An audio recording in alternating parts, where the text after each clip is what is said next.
Before becoming Thanos, you lived with wolves. Yeah. You have said that you would wake up with bite marks on your face. Holes, not bite marks. I'd be like, look, there's blood. My dad was like, I'm gonna shoot the wolf. And my mom said, if you shoot the wolf, I'm gonna shoot you.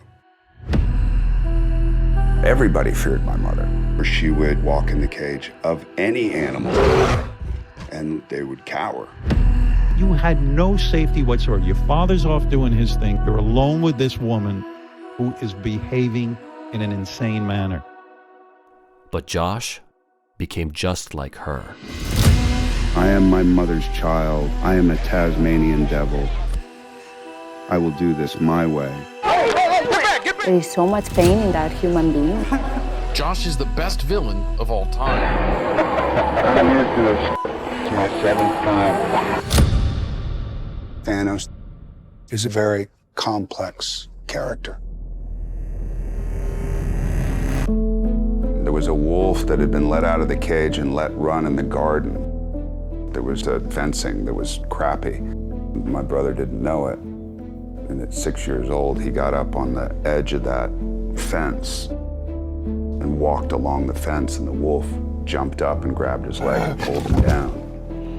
And I was planting flowers with this ex-con named Norman that was like a ranch hand. And we heard the screaming. Norman jumped the fence and I went in. Norman kicked that wolf away from my brother and pulled him in. And then my dad came home almost at the same time. Went in and confronted my mom. My dad wanted to shoot the wolf. My mom said, I'll kill you if you shoot the wolf, and meant it. He had 60 stitches in his leg. In the animal state. Of course. Animal was the priority. Josh's mother was a wildlife activist who was as unpredictable as the animals she cared for. Your father's off doing his thing. He's afraid of your mother. You're alone with this woman who is behaving in an insane manner. My mom had a loaded 9mm at her bedside table all the time. She'd say anything, do anything, didn't matter to her. But despite being afraid of her, all Josh wanted was to get her attention. Wolves are nothing compared to being invisible. And I always felt like I had to be somebody else. I was like I was born wrong. Something was broken. So while his father fled, Josh became her best friend. You were like 8 years old and you're her drinking pal. Yeah. You'll go to bars with her. All the time. Even though he was only 8, Josh would drive his mother wherever she wanted, making sure she got home safe. Drove 50, 60,000 miles a year. What the fuck? This was normal.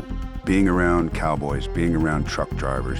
She wanted me to be the drunk cowboy, tough fighter, stand up to anybody man. Josh was scared of the world he was being introduced to, so he resisted his mother's influence as best he could. But soon, he discovered one thing he couldn't resist. Alcohol was the big thing. It was the one time that I didn't feel the stress that I felt as a 4-year-old or as a 6-year-old or as an 8-year-old. So when alcohol came in, I was like, I have a personality, I have a self. Somebody who is not invisible or somebody who's validated in some way. Oh my God, Josh is crazy. Well, if Josh is crazy, Josh exists. As the years went on, Josh not only earned his mother's attention, but her admiration as well. When I walked out of Juvie Hall for the first time and she was waiting for me in the lobby, there was a look that she gave me, a smile that she gave me, that told me that I was on the right road, not the wrong road, the right road. The Cito Rats, as we called ourselves, were my misfit hive that I was at the epicenter of. A group of neglected kids banding together in anger and in need, with everything to say and nowhere to put it. As time went on, Josh started going too far, even for his mother. And I got kicked out of my house by my mom, and I stayed on my dad's couch. Your dad, who, by the way, great actor, well-known guy. James Brolin. Well, I had no speech. I started to write one, and my wife came in and she said, "What for? You haven't got a chance in hell." I thought maybe I should do this acting thing. I made up a total bullshit resume. I went through 350 auditions, and I was told the whole way, find a different profession, you're not good at this, you're too green. So I studied. I mean, I literally stayed in a bookstore 90% of the time. And one day I got the Goonies. Haven't you ever heard of that guy, what's his name? The pirate guy, One-Eyed Willie. Josh finally got his big break, a lead role in a major studio production produced by Steven Spielberg. But he couldn't get his mother out of his head. I came to Steven at some point. We were in one of the tunnels, and I said, hey, Steven, don't you think that the tunnels kind of represent my mother's womb? And like, what if we film me kind of climbing up the tunnel, but really I'm trying to cut that emotional umbilical cord of my mother, and I could have tears coming down my face.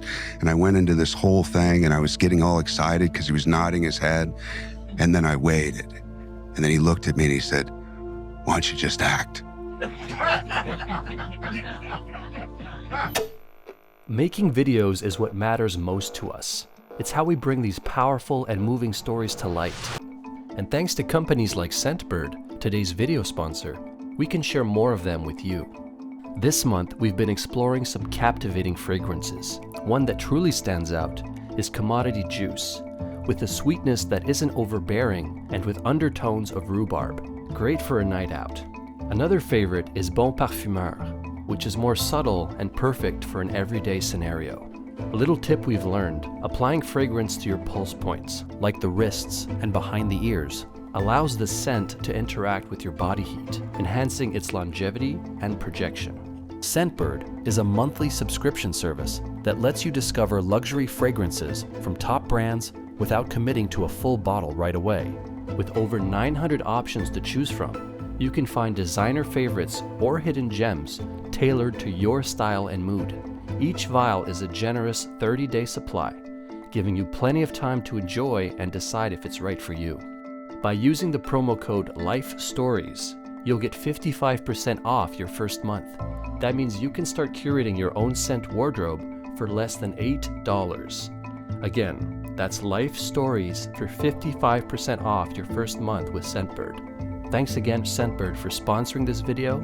And now back to the story of Josh Brolin. After the success of The Goonies, Josh started a family of his own. But soon, his mother sent his life crashing down.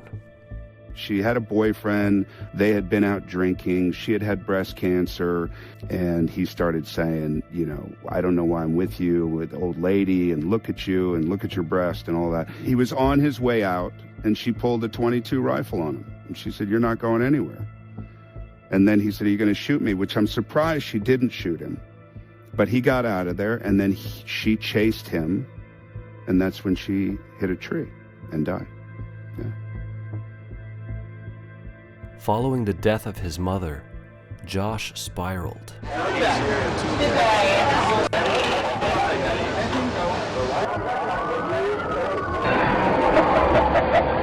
I'm used to this. My wife's gonna be so happy. Through all the ups and downs of my personal life and all the people that I've come across, nobody compares to my mom. Nobody. When he wasn't drinking, fighting, or in jail, Josh's career was going nowhere. You have no money and you're, asking anybody for parts. It just went downhill, and I spent 22 years just trying to work. I'd do anything. I don't care what it was. And you're like the guy who's not gonna hit. It's just, you're not that guy. But one day, Josh received a call that would change everything. We didn't want the audience to think when we cut away from Tommy and from Javier, okay, well now we're going with the dull guy for a while. Josh auditioned for a movie called No Country for Old Men. We saw lots and lots of people, but it wasn't really until Josh came in and after you left the room, we knew we were going to cast in the movie. It's got it. So. Yeah. The movie didn't just become a hit. It completely revived Josh's career. I got super close with him. super close with Javier. Javier's wife. I mean, this is like some of my closest friends. Even though Josh had considered himself invisible throughout his whole life, Penelope saw enormous potential in him. He's amazing. He can do everything. But Penelope soon saw the other side of Josh. I was to receive an award from the New York Film Critics Circle for my stint in the film Milk. I had been given the opportunity to play with the big boys, but inside I was as scared as I'd always been. So I played an angle only my mother could fully appreciate. Be a fucking warrior, the wine whispered to me. I pulled out the paper folded twice from my inside jacket pocket and reread the speech I was about to give. I handed my speech to my worried-looking publicist and she read it through. When finished, she said, "You can't read that," which fed my intention more. I was going to be my mother's son, a cowboy, a drunk, my own man. Sean was asked to speak first. He sauntered up there with his usual confident gait and people looked on with respect. He very sweetly introduced me with a grinning quip. He goes harder than anyone I know, but suffers more the next day than most. I put my speech back in my jacket pocket and took one more swill of wine. Let's hear a little rant from the motor mouth himself. For Best Supporting Actor, Josh Brolin. I stood. The room acknowledged me with polite applause. I looked out among a sea of attendees. I recognized actors I had seen and admired through the years. This was a special night. As I reached into the pocket of the inside of my jacket for the third time that night, I felt my head swimming and my knees shaking. Should I read the speech? Fuck you, I am who I am. I walked up and unfolded the 2 letter-sized pieces of paper and let it fly. The wine started to speak about other actors, about certain writers. Words like motherfucker and piece of shit rolled off my tongue and onto a growing din of shock and disgust. There were images from my past trying to speak to me, images of cleaning the shit from the cages of timberwolves as a young boy. There I was on my perceived and so temporary pulpit with all eyes on me, pontificating on how I didn't give a fuck about the people who doubted me or tried to erase me. But I remember Penelope Cruz. She looked at me and it was the saddest I had ever seen anybody look at me. Because she loved me, and I know she loved me. And she respected me. And she was just like, I don't understand why. That night, after a lifetime of hard work, Josh set his career and reputation on fire. She'll always be somewhere. She refuses to not be a presence. The perpetual apparition of Jane. There's an expectation that parents put on you, and it's having to live to a certain standard. Are you a kid that's going to be successful? Are you a kid that's going to be this? And everything that I manifested was against that. He's a Cito rat through and through. And you can't trust somebody like that. You can't rely on somebody like that. No more. I'm done. I went to this place and they said, go down to this grave, lay on the cemetery, and imagine your family and your closest friends and all the people that love you end up at this funeral. But they're pissed. They're pissed because how you manipulated them, that you died young and they loved you, and they're angry about it. So I did it, and then I went up and I told this counselor what I did, and she said, no, you didn't do it right. I said, I had this amazing epiphany, and she said, no, it wasn't right, do it again. And I did it again. And I went back up and I told her, and she said, no, do it again. And then I remember I walked out into the driveway and I was like, F this place. I know what they're doing. They're trying to break me. They're trying to this. This is what they all do. And I had that moment where I go, if I leave, I know what leaving is. But what if I stay? What if I jump out of the plane? I stayed. And I went down there and I laid on that grave and I imagined everybody. It was a visual that I will never forget. And then I experienced it, and I went back up to this counselor, and I didn't even get a word out. I went, and she goes, "You got it." I love to drink, man. I loved it. It was like gasoline to me. I'm a decent human being, and then I have a drink, and I don't know what's gonna happen. That doesn't happen anymore. It starts with me. It starts with my own relationship with myself and how I carry myself and how honest I am with myself. I've seen from that moment on the massive impact that that's had. Massive, massive. The biggest one being my older kids. I didn't know that my older kids didn't trust me. I just remember seeing in both kids' eyes something changed. Like, oh, we can rely on this dude.